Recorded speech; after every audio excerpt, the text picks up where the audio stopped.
O governador do Rio de Janeiro, Wilson Witzel, disse que vai levar à ONU o que chama de genocídio que está em curso no estado. Segundo Witzel, a violência nas comunidades cariocas e no estado é resultado do comércio ilegal de armas e de drogas por traficantes e a ONU poderia retaliar países como Paraguai, Bolívia e Colômbia e até determinar o fechamento da fronteira com o Brasil, caso não haja uma política para barrar o tráfico. Os argumentos de Witzel são facilmente derrubados. Uma pesquisa do Instituto Sou da Paz de 2014 aponta que de cada 10 armas apreendidas pela polícia no Rio de Janeiro, 6 são fabricadas no Brasil. Tá aí, olha o gráfico do Instituto Sou da Paz. Fechar a fronteira nesse caso não vai resolver nada. Além disso, olha só, logo atrás do Brasil aparecem os Estados Unidos como o maior fornecedor de armas para o Brasil. O único país da América do Sul que aparece é a Argentina, que não é nem citada por Witzel. Não é de hoje que a guerra contra as drogas tem sido usada para justificar mortes. No entanto, o número de pessoas assassinadas por agentes policiais no Rio de Janeiro bateu recorde no governo Witzel, um aumento de 20% de janeiro a julho de 2019, se comparado ao ano anterior. 1.079 mortes provocadas pela polícia. Outro estudo publicado ontem pelo Centro de Pesquisas do Ministério Público do Rio de Janeiro aponta que o aumento do número de mortes em ações policiais não tem relação direta com a redução da criminalidade no estado, ou seja, a letalidade policial não provoca a queda no número de crimes. A nossa conversa aqui no estúdio hoje é sobre esse modelo de segurança pública que produz assassinatos, como o de Agatha Félix, de 8 anos, na semana passada. E vamos falar também sobre as alternativas que vêm sendo pensadas pela sociedade civil organizada. Estamos com Débora Maria, líder do movimento Mães de Maio, que reúne mães, familiares e amigos das vítimas dos crimes de maio de 2006 em São Paulo e que lutam pela memória, pela verdade e por justiça.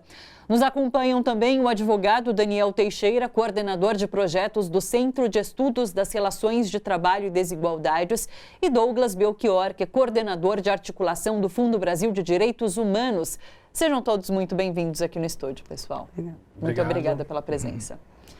Vamos começar falando sobre essa questão da política que está sendo desenvolvida no Rio de Janeiro. Queria ouvir a Débora que tem uma experiência com a política aqui de São Paulo. O que você acha disso tudo que está sendo desenvolvido no Rio de Janeiro? E principalmente quando a gente ouve e vê notícias sobre mortes de crianças, como foi o caso da semana passada da Agatha Félix.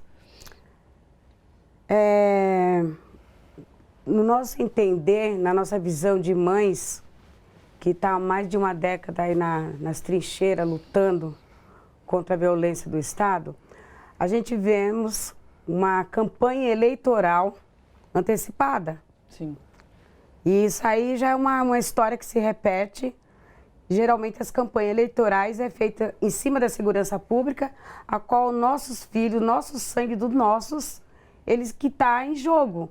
É muito fácil eles manter um terrorismo tão manha perante pobres, perante negros, que não têm acesso à justiça, porque o Estado também nega essa justiça, né? E a gente também vê um outro lado, a gente vê a especulação imobiliária, que ela vem com uma linha de raciocínio das mães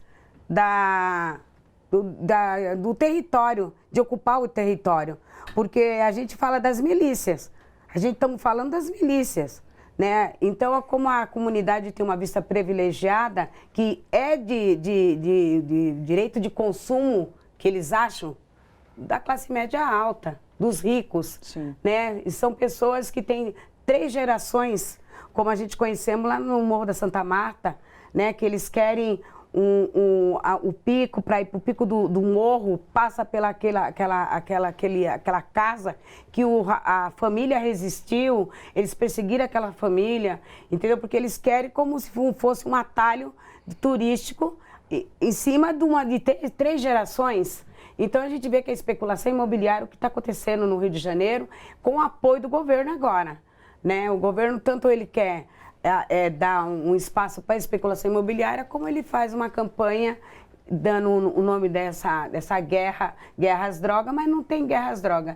Ela tem cor, ela tem classe e ela tem sexo. Sim. Douglas, sua opinião, a gente sempre conversa sobre segurança pública com você aqui no estúdio, enfim. Qual é a sua opinião sobre essa política que está sendo desenvolvida no Rio de Janeiro pelo Witzel? É a radicalização de um modelo que a gente já denuncia há muitos anos, não é? A ideia de que a segurança pública e que a repressão, a política seria de repressão, de mais encarceramento, de criminalização da pobreza, de criminalização dos debates sobre os conflitos sociais que nós vivenciamos. Quando o espelho que nós temos para contrapor isso, e isso é comprovado no planeta inteiro, onde o Estado mais investiu em oportunidade, em educação, em melhores condições de vida, em justiça, em oportunidade de trabalho e renda, são os momentos na história em que diminui conflitos, conflitos armados. Os governos brasileiros, o governo federal e esses estaduais eleitos na última eleição foram eleitos, como bem disse Débora, com esse discurso radicalizado em torno da segurança pública e da violência como resposta para a situação da insegurança e da violência. A violência do Estado. De alguma maneira, é uma plataforma política eleitoral que dá muito certo. Sim. Agora, o nosso posicionamento, e penso eu, a maior parte dos grupos apoiados pelo Fundo Brasil trabalham com isso nas comunidades, na ponta, discutindo o que seria segurança pública como um direito nas comunidades. Então, nós temos grupos de mães organizadas, temos a agenda pelo desencarceramento organizada no país inteiro, discutindo com a população o que seria esse modelo de segurança pública como um direito, assim como é a habitação, como é a saúde, como é a segurança, não uma forma de enfrentar a população, mas como um direito. Todos nós precisamos de segurança, andar com o celular sem ser roubado, ter um carro e se sentir seguro, isso atinge a nós todos. Agora, como é que a gente vai conquistar essa sociedade mais segura para todos? Acho que precisa pensar soluções para o problema. Sim, porque parece que eles usam a questão da desigualdade não para discutir de que forma eliminá-la, mas apostando em saídas eleitorais, como bem disse a Débora. E essa questão da desigualdade não pode ser pensada dessa forma. Infelizmente a gente tem aí um discurso, essa ideia do medo, né, como ele é explorado do ponto de vista eleitoral, e que isso não é só no Brasil, inclusive tem um movimento mundial que utiliza dessa gramática do medo mesmo para tentar emplacar eleições. E isso nada tem a ver com o que é necessário do ponto de vista de um modelo, né, de país de desenvolvimento que a gente precisa discutir, né? Então, não são soluções do ponto de vista do modelo de sociedade, sim do ponto de vista eleitoral, né, passageiro, e que, fazendo esse discurso, na verdade, esses governos não lidam com aquilo que pode, de fato, avançar do ponto de vista de Estado. Quando você pensa um Estado que limita as suas políticas públicas, corta sob o ponto de vista de gasto, chama educação de gasto, chama saúde de gasto, o único Estado que sobra é o Estado policial. É a função policial, e essa é a interface conhecida pelas comunidades. É só o Estado que vem como segurança pública, e não o Estado que vem como educação, o Estado que vem como saúde, o Estado que vem para discutir qual é a perspectiva de uma juventude negra cada vez mais politizada, entendendo essas dinâmicas e demandando uma outra solução. Quer dizer, essa juventude que quer estudar, que quer ter perspectiva, mas não é essa a resposta do Estado. Então, eu costumo dizer, para alguns, há o direito à infância. Por exemplo, sim, você citou a Agatha Félix, né? Para alguns, há o direito à infância, mas para outros, há a menoridade. A menoridade que é conhecida antes da Constituição pelo Código de Menores, em que se olhava para essa criança somente como um objeto de obrigações e em situação irregular, era o paradigma da situação irregular. Hoje que a gente tem o paradigma da proteção integral pelo Estatuto da Criança e do Adolescente, a gente observa esse paradigma só para algumas crianças. Então, tem direito à infância algumas crianças e tem direito o status de menor às outras crianças, e esse menor, ele tem cor no Brasil. O menor é visto como uma criança negra, que é vista ainda como em conflito com a lei, em situação irregular. E a partir daí, obviamente, a gente vai ter o resultado de uma altíssima taxa de homicídio de jovens negros, e a resposta que o Estado dá é uma resposta policial. que obviamente não dá conta em absoluto do que é necessário. Em relação às ânsias eleitorais e o Estado policial, e trazendo essa discussão aqui para São Paulo, a gente já começa a ver algumas publicidades do governo do Estado de São Paulo, de Dória, em relação ao estado de segurança. Daí fala assim, polícia de respeito, é alguma coisa desse sentido. E que também é bastante ambíguo, de polícia que vai te respeitar ou é a polícia que você precisa respeitar porque está acima de você, enfim. Mas São Paulo está repetindo a mesma linha eleitoral que se está fazendo ali no Rio de Janeiro. Você vê isso também, Débora? Sim, assim que ele ganha as eleições, ele fala que a polícia não ia mais pegar e levar para cadeia. Né? Que os policiais era para ele não levar bandido para cadeia, mas sim para o cemitério. E desde o momento que essa paz que ele produz, uma paz de cemitério, uma paz pálida, a gente vê que é os nossos que vão para o cemitério. Então, desde o momento que se faz uma política assim, a política do ódio, é a política do ódio que está implantada no nosso país. Né? É uma política reprodutora de cadáver. E o cadáver de quem? De quem eles não têm uma política de social verdadeiramente. É mais fácil exterminar do que implantar, né, esse direito para poder a gente produzir um país, um Estado com igualdade para todos. Então a gente vê que tudo que é de direito nosso é negado. E nós como mãe de favela, nós como mãe periférica, nós temos que lutar contra o fascismo e contra o racismo, porque a gente não discutir o racismo, que é centralizado em toda essa violência no Brasil, contra nós, a gente não consegue ganhar essa guerra, porque é uma guerra de cor e de classe. Não tem como a gente fugir disso. Porque, veja bem, quando meu filho ele é executado, antes dele ser executado, ele já foi penalizado quando ele foi abordado. Entendeu? Então, quando a gente vê os policiais, uma taxa de suicídio altíssima, a gente também olha pelo outro lado que eles não concordam com o que o comandante ordena. Né? Porque a gente tem uma instituição falida. Ela só não é mais falida porque nós somos a maioria e nós estamos sendo executados, nós estamos sendo encarcerados, nós estamos sendo desaparecidos e nós estamos sendo torturados, principalmente com a mãe, porque eles não matam só nossos filhos, eles matam nós também e matam a família como um todo. Né? Então a política é uma política assim, conservadora. E é uma política que se repete, mesmo a gente enxergamos assim, não só como partido de direita, mas a gente também vê algum partido de esquerda apoiando essa carnificina humana, que é um genocídio estabelecido no Estado brasileiro. Vocês têm feito essa reflexão, inclusive ontem aconteceu um ato, né, no Largo da Batata, em que vocês relembraram essas mortes e se manifestaram. Inclusive, enquanto a gente vê algumas imagens desse ato que aconteceu, eu queria que você relembrasse a história do seu filho. Para quem não conhece, passe a conhecer agora. O meu filho, ele era um gari, ele tinha 29 anos, era negro, e ele foi abordado pela viatura da polícia, né, quando vinha buscar amoxicilina em casa. Ele tinha operado do dente, tinha feito a cirurgia, estava com 15 pontos, mas trabalhou o dia inteiro, com medo de perder o serviço, para defender um salário mínimo, né, um miserável salário mínimo. E foi abordado no posto porque tinha um toque de recolher dado pelas instituições, que quem estivesse no meio da rua era inimigo da polícia. Meu filho era inimigo da polícia porque foi buscar um remédio. Ele se sentia cidadão de bem e achava que, como um trabalhador, ele nada atingisse ele. Então ele saiu para ir pegar uma amoxicilina, né? E quando antes de chegar em casa, acabou a gasolina da moto.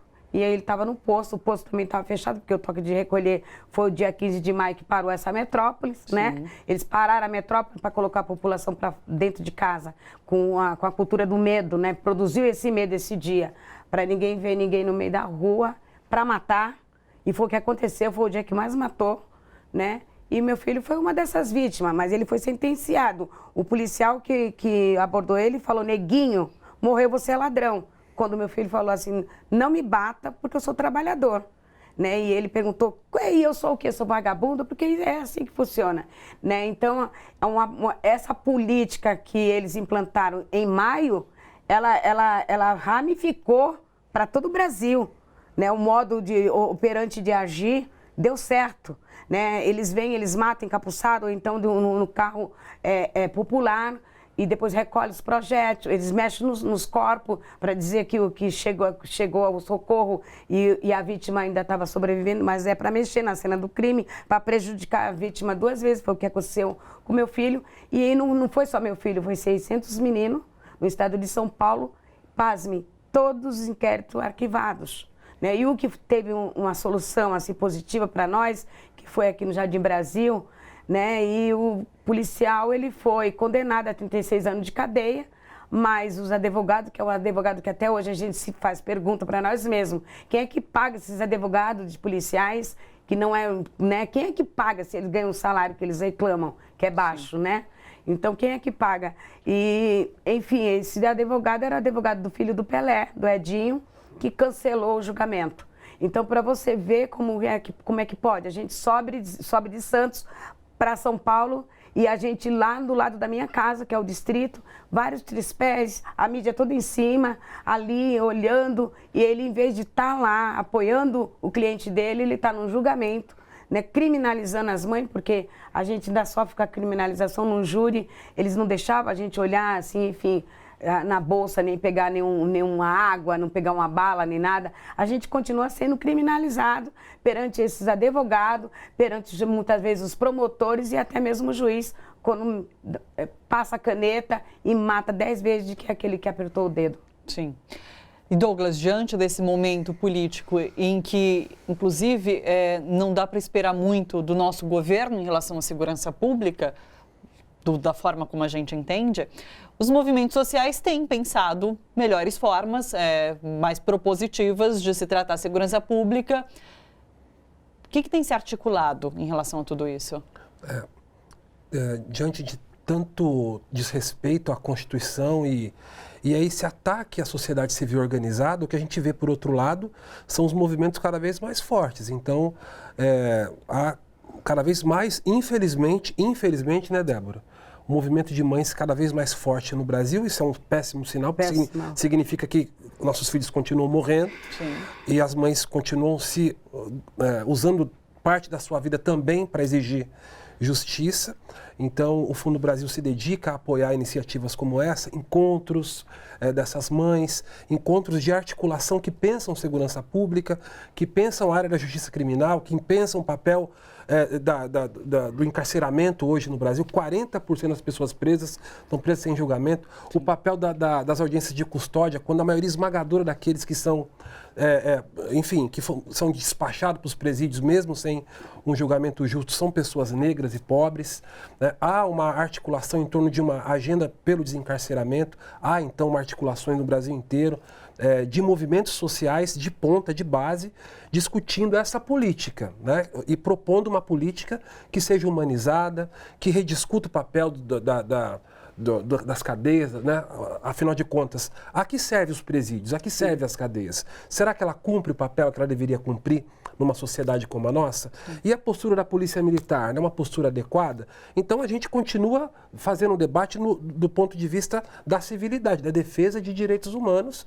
Há muitos movimentos e o papel do fundo é apoiar, e há muita formulação, né? Houve 2 importantes CPIs no Congresso Nacional sobre violência contra jovens negros. Débora participou disso ativamente, uma na Câmara Federal, outra no Senado. São 2 documentos muito importantes que não só identificam o genocídio, mas como formula também soluções. Então a gente defende a formulação feita pelos movimentos.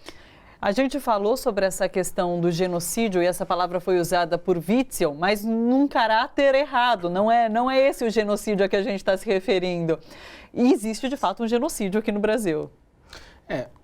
Para você ter uma ideia, o último genocídio formalmente reconhecido em território europeu foi em 1995, durante a Guerra da Bósnia, em que em um capítulo, um massacre, foram mortos 8.500 bósnios muçulmanos. A gente tem mais que o triplo por ano no Brasil de jovens negros assassinados. Puxa. Então, quando se fala em dimensão genocida dessa questão, não se está utilizando uma mera expressão, não é? A gente tem mesmo uma dimensão genocida ocorrendo contra a juventude negra no Brasil há muitos anos, né? Basta lembrar que até a formação do MNU, que é o Movimento Negro Unificado, surgiu lá nos anos 70 justamente do assassinato de um jovem e da denúncia desse genocídio, que não é um dado novo. Infelizmente, o dado cada vez mais novo é essa resposta cada vez mais violenta do próprio Estado. E quando a gente pensa nessa ideia de uma corrida armamentista, quer dizer, não é possível pensar numa solução do ponto de vista de segurança pública que se aproxima de um velho oeste, né? Então, cada pessoa vai ter sua arma, então essa é a resposta. Não é possível que depois de tanta formulação, de tanta discussão, desde a Constituição para cá, a gente não tenha uma outra possibilidade de desenvolvimento que dialogue, e aí sim é possível pensar para além de segurança pública, porque essa questão ela tem a ver com direito à infância, tem a ver com direito à educação, tem a ver com nomear as pessoas, o que nesse caso da Ágata foi algo que gerou repercussão, quer dizer, Ágata Félix, a família, quer dizer, tem tudo isso e não é um número somente, né, quando a gente pensa nas estatísticas.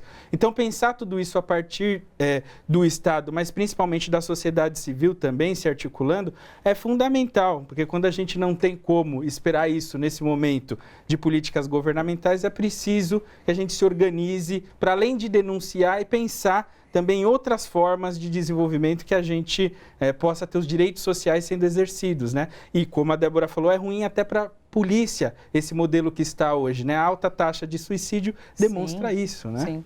Outro dia eu vi notícias sobre a comunidade, não lembro se é a da Amarela, no Rio de Janeiro, que eles fizeram uma cartilha de como a polícia pode se portar nesse momento, porque eles estão sendo violados de inúmeras formas. Então, a própria sociedade civil está oferecendo, olha, a gente está apresentando aqui para vocês algo, vamos fazer essa discussão. Porque daí também tem esse outro problema, que os canais de comunicação com o governo hoje são difíceis, são cada vez mais estreitos, né? Infelizmente a gente tem as vias formais de ouvidoria, mas que isso também não vai fazer, não vai surtir efeito se a gente não tiver, de fato, um diálogo com as instituições. Para além de pensar o governo, né? É possível pensar qual é a localidade. Então, a gente falava há pouco sobre a questão do município, o quanto o município é próximo do cotidiano das pessoas, muitas vezes ele é deixado de lado, né? A Débora falava sobre isso, a gente fala de Estado, fala da União, sim, mas a vida do cotidiano ocorre no município e muitas coisas podem ser articuladas nesse território. Mas é importante que haja outras formulações possíveis, inclusive nas comunidades, em que a perspectiva seja outra, né? Que a gente não discuta só, por exemplo, segurança pública, ela é fundamental, mas o que, para além disso, é necessário discutir para que a gente veja, né, esses jovens que são potências, que têm nome, têm sobrenome, têm família, possam ser assim considerados, né, e não somente números que a gente vê no cotidiano e que às vezes até banaliza, né, sim, do ponto de vista do que ocorre, né, porque já faz parte da paisagem, não pode ser assim, não é possível que essa seja a solução que a gente tenha até hoje, né? Claro. Olha só, você que curte a TVT e quer contribuir com a gente para que a nossa programação chegue cada vez mais longe, se inscreva no nosso canal do YouTube /Rede TVT e torne-se membro. Ou então faça a sua contribuição em nosso Catarse. É só acessar catarse.me/TVT. A gente agradece.